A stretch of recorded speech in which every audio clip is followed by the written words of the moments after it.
Speech off. Hi guys, welcome back to my channel. So this is September 30th and is the final day of the Back to Hogwarts readathon. I meant to do more Potter videos and I did not deliver as much as I thought I would. So I wanted to eke out my first Harry Potter book discussion. Cheryl from Candlewick Library did one as well earlier in the month. Mine is going to be more plot-based than hers. Hers is more theme-based, but definitely go give that a watch. I enjoyed it, but I'm more into analyzing characters and just being slightly critical because it's fun. So yeah, there's going to be more Potter stuff coming up as I go through the series again. I'm probably going to do a video per book. So yeah, I actually had to sort of skim through this first book again just because I read it a couple of months, I think last month. But I wanted to be sort of fresh so I could do this video. I read it before I knew there was going to be a readathon. So I reread it this month. And I already started Chamber of Secrets. I meant to start Chamber of Secrets this month, but did not happen. So it's going to go into next month. That's fine though. It's a pretty creepy book and it's perfect for spooky season. Anyway, let's just get started. So Harry Potter and the Sorcerer's Stone is the first book in the series. I'm kind of going to go chapter by chapter, I'm not going to do that for every book because they get longer and longer, but this one is kind of cool to go chapter by chapter. So in the first chapter, I have to admit, the first time I read this book, I was bored by the first chapter. Like, I did not want to keep going because literally we start off with Vernon Dursley and his day at work. It's like, nobody cares about you and your drills, Vernon Dursley. And you can kind of see why they took that out of the movie, too. I mean, it's boring. The story really picks up when nighttime comes and Vernon, all the Dursleys are asleep and, oh, right. This is spoiler heavy, so if you have not read the books, do not watch these videos. I repeat, do not watch these videos unless you've read all 7 books, because I really just want to, like, dive in and kind of connect other books and, you know, thoughts like that. So, yeah. Watch at your own risk if you have not read all the books. Anyway, so the kind of, our story really gets going when Dumbledore appears at Privet Drive. Professor McGonagall in her cat form has been waiting there all day, and they kind of discuss what happened on Halloween night. And honestly, I mean, personally, I disagree with Dumbledore's decision to leave Harry with the Dursleys. Like, I just find it inexcusable, terrible, awful. And just the way he does it, like, ugh, it's bad. I get the whole protection thing, but I'll get more into that in a minute. But the thing that occurred to me when I was reading this first chapter is this chapter takes place on November 1st, so all of Halloween night. And Hagrid, at the end of this chapter, is picking up Harry from the ruins of this house and taking him to Privet Drive. So, are we to assume that Harry spent an entire night and an entire day in a destroyed house with no food or water? Or milk? Until Hagrid came to get him and fly him to Privet Drive in the middle of the night? And then, no more food and water then either, and then they just leave him there to sit it out on the doorstep? Like, I thought that the doorstep was scandalous enough, but, like, wow. And, like, people are so moved by, I know we're sort of jumping around a lot, but people are always so moved by the scene in the movie 7, and, you know, Deathly Hallows Part 2, where Snape is, like, rocking Lily's body or whatever, and, like, super distraught, and all I'm thinking when I'm watching that is, hello, there's a baby there. Are you gonna, like, do something about it? And it kind of brought me back to that when I was reading this first chapter, because I'm just like, Okay, so we're going to ignore the fact that this kid is probably starving after 36 hours alone in a destroyed house? Anyone have any issue with it? Just me? Okay. So yeah, like, I'm already thinking about how terrible it is that they left him there for 10 years. Like, I understand they had to leave him there, but why did they have to leave him there alone? Like, I mean, I don't know. It just bugs me. I have more thoughts about that once I get to book 3. Oh, do I have thoughts about that? Because I got a theory that I don't like, but it makes perfect sense. Wait till we get to Sirius. I love Sirius, by the way. This is on his on his behalf, my theory, but wait for that video. Anyway, so, like, my thing is, why did they have to leave him there without even checking on him? Like, we'll just hope for the best that he turns out okay. Some fan fiction people, like, who write fan fiction, theorize that Dumbledore wanted him to be abused because he'd be easier to kind of manipulate and control later.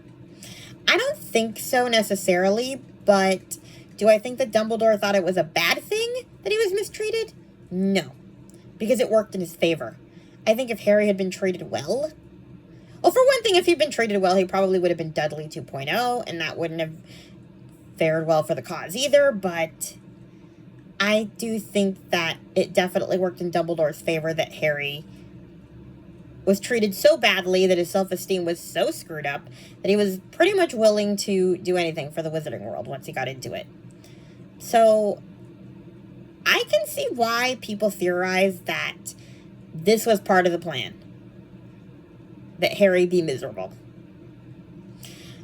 I don't think that was the plan. I think he hoped deep down that they would treat him well, but, you know, I don't know. It's hard to say, but I still think he could have at least had somebody checking in to make sure he was okay from time to time. I mean, all you really have to do is threaten the Dursleys' safety and say, like, Harry is your protection. Without him, you could get killed by Death Eaters, and they would do anything you want. Just threaten them, and you're good. Anyway, I have bad thoughts about adults. Like, how to treat these people. But it's true. Anyway, so that's kind of my thoughts on chapter 1. Chapters 2 and 3 were pretty, I mean, you know, it's life of the Dursleys, the zoo, nothing, really the only thing that struck me from those 2 chapters, apart from just the fun of it, is, Harry has a really good sense of humor. Like, he kind of loses that once Ron kind of comes into the picture. I think, like, he's so funny on his own. When he's just, like, having to deal with the Dursleys and Dudley, and just, his inner monologues are hilarious. And just the letters in chapter 3 where they're, like, delivered all over the place. It's pretty wild. But chapter 4 is where we really get going. Enter Hagrid, of course. You know, he explains things to Harry. It's the whole thing. You know, he learns about his parents. He learns he's a wizard. He learns what the secret letter is. And, yeah. If you read the book, you know. But here's where I have a couple of questions. Number 1. If it was so hard to get the letter to Harry, why would Hagrid just assume Harry knows anything at all? Like, if you have to work that hard to get letters to a kid, why are you so shocked that he is completely ignorant? I don't understand. You know, I never quite understood why he is so confused about why Harry knows nothing. Like, I mean, you were stuffing letters into cartons of eggs and stuff. Maybe he had nothing to do with that. But even he said, Dumbledore said we might have trouble getting you your letter. And it's like, Hagrid, you are really not the brightest crayon in the box, are you? Hagrid is not one of my favorite characters. I'll just say that right off the bat. I think he's lovable and all that. Like, I understand why people love him. But he is your fun, drunk uncle that you should not be taking life advice from, in my personal opinion. Anyway, so yeah, there's that question. Why is he so shocked that he knows nothing when it was that hard to deliver letters? Then, I was not a big fan of Hagrid giving Dudley a pig's tail. I thought it was, okay, Dudley sucks, okay? It is what it is. The kid is a bully. He's a brat. He's a crybaby. He can't count. But, he wasn't doing anything during that time. It's only funny because it's Dudley, but if you really think about it, Hagrid pretty much hurt a child because he was mad at the dad. That's messed up if you think about it. He should have turned Vernon into a pig if you wanted to do that. That's just, ugh. So yeah, there's that. In the movie, you see Dudley trying to eat Harry's cake. But in the books, he's literally just hiding behind his mom. Anyway. So there's that. Chapter 5 is Diagon Alley. I mean, that's my favorite part of the movies, too. The music, even though I can't see a lot of what's happening, just the music gives you, a sense of wonder. And I just kind of picture, what happened in the book when I watched the movie. The descriptions of the different shops and stuff. And it's really fun. It's a great intro to the Wizarding World, but there's really not a whole lot to talk about. I mean, Harry gets his first wand. That's interesting, but that's going to come up later. Oh yeah, Harry meets Malfoy in this chapter. Only he doesn't know it. And, he gets his first taste of being famous. Doris Crockford, Mr. Potter. And she, kept wanting to come and shake his hand. I wonder what she thought of him once book 5 came around and everybody was, all suspicious of him. If she still wanted to shake his hand. Anyway. Chapter 6. This is where we really get going. Enter the Weasleys. Best family ever. Well,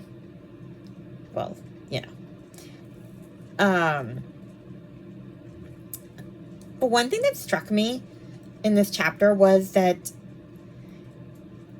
for a family who's super into muggles, they seem kind of prejudiced about muggles from the beginning a little bit. They seem to think that the muggles would mistreat Harry, and I don't think anybody knew Petunia, from the Wizarding World, except, James and Sirius. So it was interesting to hear them kind of, Mrs. Weasley, when the twins told her that Harry was, that the kid that she helped onto the platform was Harry, she's no wonder he was alone. And it's you just expected them to dump him at the train station? I don't know. This is where another fan fiction theory comes in. I don't like this theory. I think it's gross. But I can kind of see why people have it to an extent. Because at the beginning of this chapter, or, the first thing that Mrs. Weasley says is, packed with muggles, of course, and, really loud. You know how much she, is always paranoid about secrecy. So, she's not trying to keep her voice down, and Harry hears her. And so a lot of people say that was part of Dumbledore's plan, to have him befriend the Weasleys because they're super loyal to him. And so she supposedly timed it just right to yell it at the right moment. And, the Weasleys would get some much needed money from Harry, which is crazy, but okay, whatever. But it kind of lends credence to the theory a little bit when you think about what she says. No wonder he was alone. Why are we just assuming that these muggles suck because they're muggles? And, Ron even tells Harry, I heard you went to live with muggles. And he's like, how was it? And Harry goes, horrible. Well, not all of the muggles are horrible. It's just my aunt and uncle. So he really does a good job of clarifying that. But I really do think that they had a little bit of prejudice toward the idea of living with muggles from the beginning. Even though Arthur is this weird Muggle fanatic. So it's kind of funny that they kind of show that prejudice a bit. Anyway, other than that, I mean, we meet everybody we're going to meet, pretty much. We formally get introduced to Malfoy in this chapter. We meet Hermione and Neville. Okay, what is it with her terrible names for people? Neville Longbottom? I'm sorry, but when I think of Longbottom, I think of a giant tail. Anyway, so, yeah. Neville, actually, I used to think he was younger than 11 when I first read these books, because he acts like he's 5. Because he's, like, always sniffling and crying and in the early books. And so I used to think, and kind of just the way they describe him, plump and small and, like, I don't know, I think of a cute little toddler, kind of. I don't know why. I used to think he was so much younger. But anyway, yeah, we meet him and Trevor the Toad, and Hermione makes her first appearance, and woof. She's definitely not a social butterfly. Anyway, chapter 7, The Sorting Hat. I'm listening to the Stephen Fry versions. I just bought the first 4, actually. I'm going to buy more later once I get to the other ones.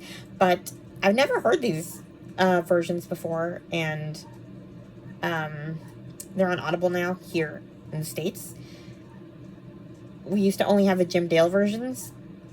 Anyway, I noticed that Jim Dale sings the Sorting Hat song and the Hogwarts School song, while Stephen Fry is not a fan of singing. So, yeah.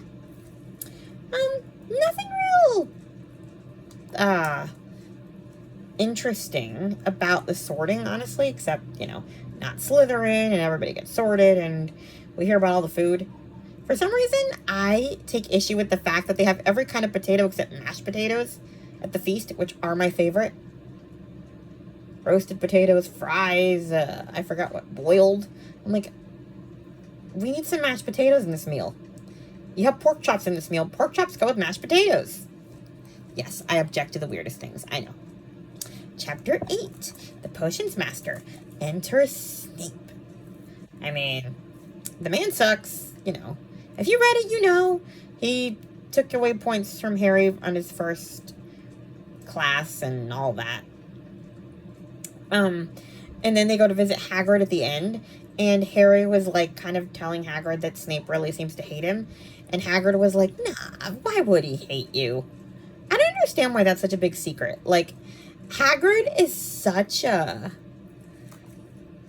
he has such loose lips and can't keep a secret to save his life, and yet somehow this is the secret that he's willing to die on. That's weird to me. And yet he never tells.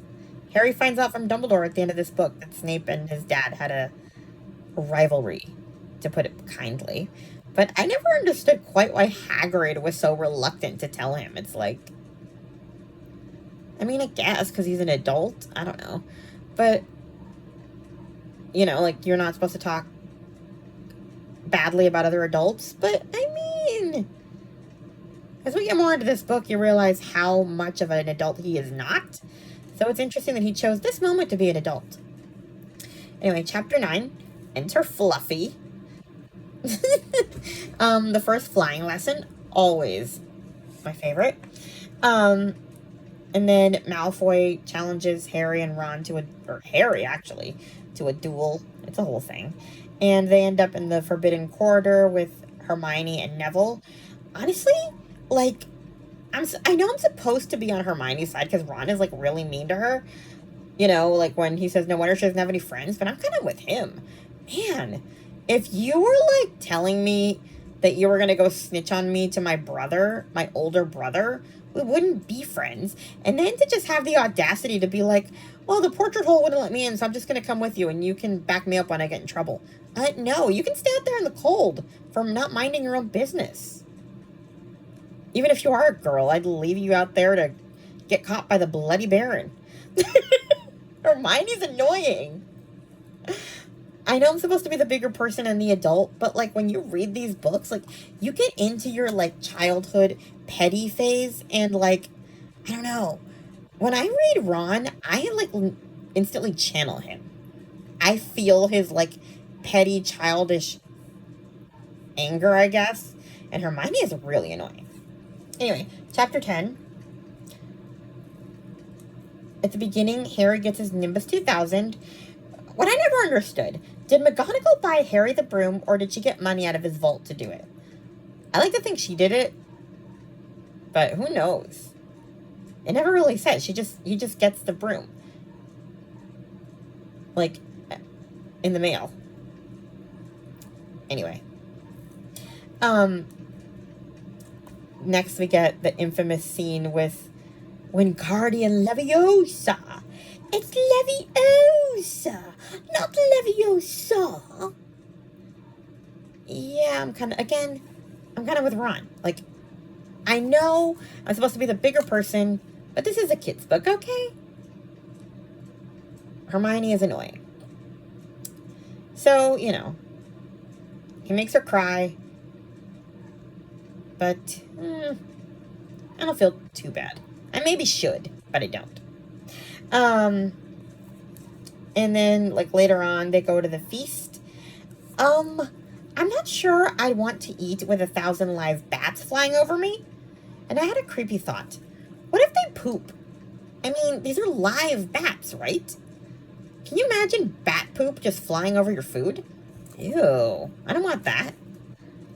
Anyway, next thought I had. Is Quirrell really afraid of trolls? Because at the end, he says that he has a special gift with trolls, at the end of the book. And so, why did he faint? Was that fake? I never understood that. Anyway, the rest you kind of know if you've seen the movie or the books. Hermione, Harry, and Ron become best buds because they save her life from a troll. Although, to be fair, they accidentally locked the troll in with her. Dummies. So I don't know if I'd give them too much credit for saving her life, but, Chapter 11. First Quidditch game. If you've read the book, you kind of know. There's nothing hugely noteworthy here that I took away from, except Harry almost swallowed a snitch. And they should have had Lee Jordan in the movies commentating in every Quidditch game, because then they would have been a little more entertaining. Chapter 12. My favorite chapter of this book is Christmas. I love just all the scenes at Christmas. And apparently there's going to be a Hogwarts at Christmas time picture book for little kids, which I'm glad. This is a really good chapter for a picture book. I think it's called Christmas at Hogwarts. So, yeah. That sounds cool.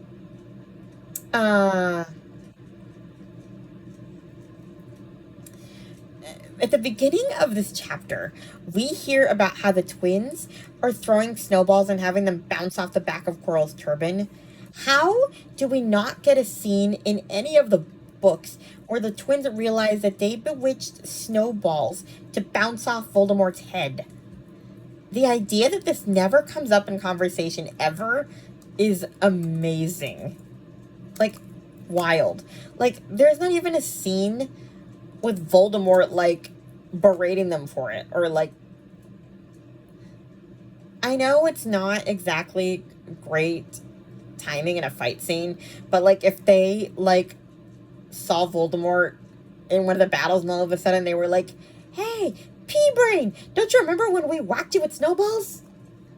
Do you remember us? Or something like that. I mean, that would have been fun. Just a callback to that never happened, and it is so amazing.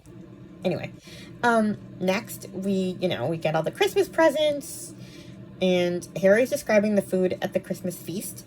What are chipolatas? I have no idea what that is.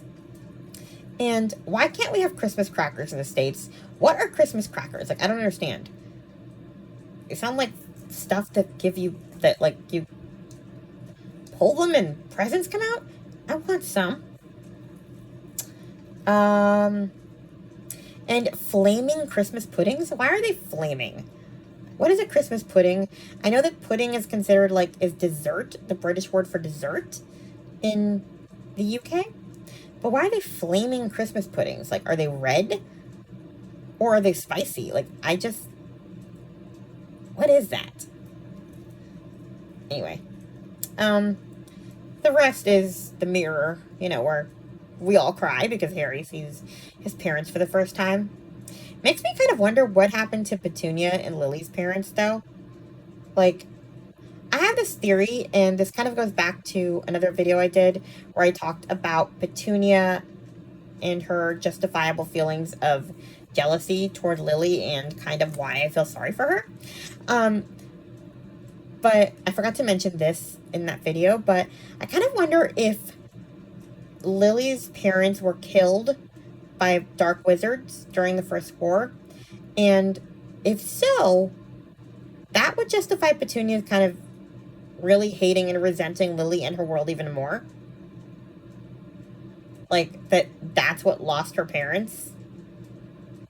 We don't really know, so I'm kind of going to go with that. But what do you guys think? I don't know. Anyway, there's also no fan fictions really about Lily's parents surviving, which is kind of fascinating. We see a lot where James's parents live, and Harry doesn't end up going to the Dursleys because he has family in James's parents, and they're wizards. But yeah, we find out from Pottermore that James's parents were like really old when they had him, and so they died of like dragonpox or something before Harry was born. And Mrs. Potter's name was Euphemia. I already forgot what the man's name was. But, yeah. Anyway, chapter 13. The first interesting thing that caught my attention was that the twins complained that Wood is a Quidditch fanatic. And it made me laugh because it's like, wait till book 2 when Wood tells Harry to win the game or die trying. And he is crazy enough to mean it. Like, it's wild. They discover who Nicholas Flamel is. Snape,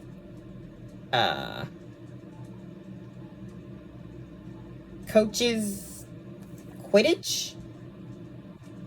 And, not coaches, like commentates, I think, instead of Lee Jordan. And, to keep a, well, yeah.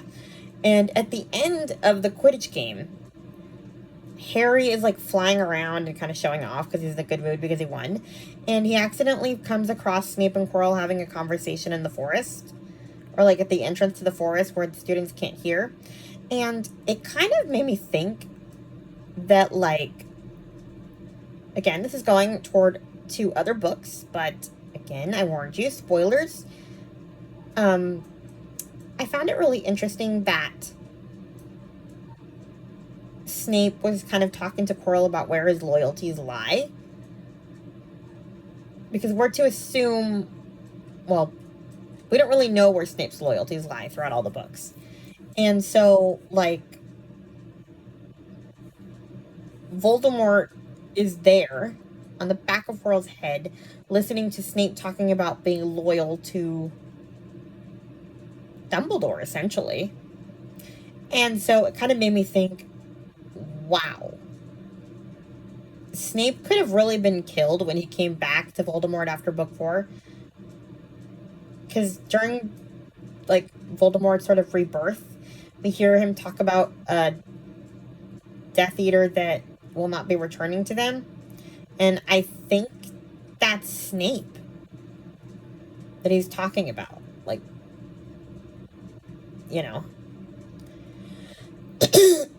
And so it was interesting to kind of hear him talk about that, in that book. And then you kind of go back to this scene where he must be seething, Voldemort, like, to hear Snape talking about being loyal to Dumbledore when he, like, can't, like, Crucio him or anything. And it's a miracle that Snape lived through that first encounter with him. So, anyway. Chapter 14. Norbert. Good grief. As fun as Norbert is, I really lose respect for Hagrid here. Like, this is where he loses me for the first time. We go back to my not much love of Hagrid. But this is bad. Like, I mean, I get that the kids were nosy and found out about the dragon on their own and stuff. He wasn't, like, trying to get them involved. I understand that. But, like, once they agreed to, like, take the stupid dragon to, you know, to set him free with Charlie, it's like, at that point, you need to be an adult and do the heavy lifting yourself, because you got yourself into this mess, and there are these 3 children getting you out of it. And then they get in trouble for being out of bounds, and they're not going to tell on you. You should be telling on yourself, because you put them in that situation in the first place, because you're, like, not being an adult. I mean, and not only them, but, like, Neville, and even Malfoy. Okay, Malfoy, I don't feel too sorry for, but still, like, I don't know. I think he should have taken some responsibility instead of letting them get punished. But he'd still let them get punished for it. So, I don't know. I didn't really like him that much in this chapter. Like, I think I'm also just not a huge animal fan. So I don't feel that much empathy for Hagrid and his dragon. And his, "Mommy will miss you." I just don't care. So, like, I don't have that layer of feeling to it that other people might have, where they find that endearing. I find it frustrating, and it's like, can you value your friends above your fanged friends? Thank you very much. Chapter 15. I can't stand Malfoy, but I was, like, listening to this chapter, and when, he didn't want to go in the forest, and Hagrid's like, "They'll tell you that's how it is at Hogwarts." You know, when he was threatening to tell his dad that they were making him go into the forest, Hagrid's like, "You might get expelled if you don't do this," and Malfoy does it. I kind of wish he had called Hagrid's bluff, because at the end of the day, the reason that they're in trouble is because he brought a dragon in, and he's not owning up to it, and now they all have to pay for it. And now Hagrid is, like, choosing this moment to be an adult about breaking rules when it was his fault they were in trouble in the first place.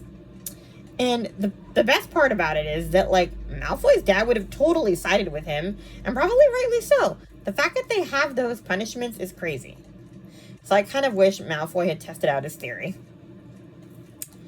A little bit. Even though I do like Hagrid in general, like, I think he's sweet, and I don't necessarily want him expelled. But, yeah, I kind of, I just didn't like that they got punished. And he didn't, like, do anything about it. Other than have them on his detention, have them in detention with him. Which I guess is something, but still. Like, just own up to it. Anyway, chapter 16, through the trapdoor. The adult's not listening to Harry, like, when he's trying to tell them that Snape is stealing the stone, is Exhibit A for why I get so mad when in book 5, all of a sudden he's too young to know anything. Like, I can't stand the order in book 5. Like, all of them just enrage me. Because you let him deal with stuff by himself for 4 years, and you didn't help him, and now all of a sudden, he's a kid? He wasn't allowed to be a kid for 4 years, and this is when you decide he needs to be a kid? It's just infuriating. At that point, he should have been a fully fledged order member. Anyway. But yeah. Like, this year, he's actually trying to do the right thing, pass the buck off to an adult, and you don't listen. So, yeah. Anyway.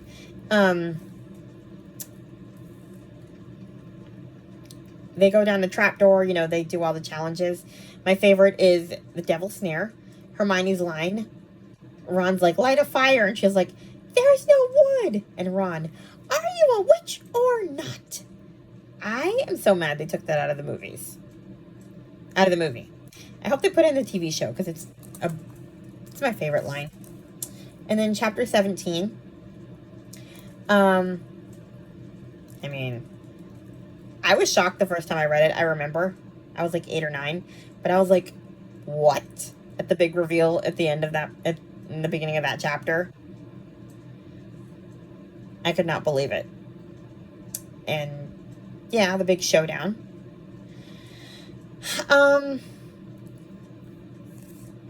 I'll kind of skip past like the big stuff. The only like little thing that sort of stuck out to me, well, 2 things. First, Hagrid kind of gets in my good graces with the photo album of Harry's parents that he gives him at the hospital wing. And then I felt bad for the Slytherins at the end losing the points. I kind of do think Dumbledore's a bit biased, and it was a little messed up that he took away the points when it was kind of for stuff that wasn't really Harry's business to investigate, so to speak.